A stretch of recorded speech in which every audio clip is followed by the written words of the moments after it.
ساری کس وقت تک ختم کر دینی چاہیے، یعنی آخری لقمہ کس وقت تک ہونا چاہیے؟ کیا اذان شروع ہونے تک کھا سکتے ہیں یا پھر سائرن بجنے تک کھا سکتے ہیں؟ دراصل اس کا تعلق صبح صادق کے وقت کے ساتھ ہے۔ جیسے ہی صبح صادق کا وقت ہوگا اس وقت تک سحری مکمل کر لینا ضروری ہے۔ اگر سحری اس وقت تک کھاتے رہے جبکہ اذان ہوئی، اور اذان سحری کے وقت کے بعد عموماً ہوتی ہے، تو ایسی صورت میں روزہ نہیں ہوگا۔ حکم بھی یہی ہے کہ صبح صادق تک انسان روزے دار اپنی سحری مکمل کر لے۔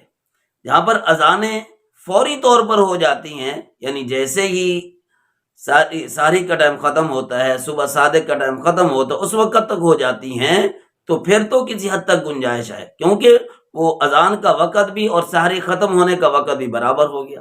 اور جہاں پر سائرن بجائے جاتے ہیں سحری ختم ہونے پر، تو اس سائرن کے ساتھ ہی سحری ختم کر دینی چاہیے، اس کے بعد پھر ایک لقمہ بھی نہیں کھانا چاہیے۔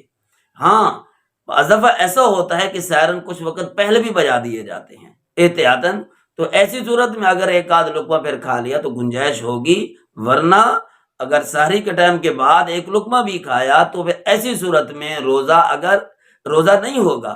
روزہ کو خواہ مخواہ کا مشکوک نہ کریں، اپنے روزے کی قدر کریں۔ سارا دن بھوکا رہنا ہے، پیاسا رہنا ہے، ایسا نہ ہو کہ سوائے مشقت کے اور کچھ نہ ملے، بھوک پیاس کے اور کچھ نہ ملے۔ یہ طریقہ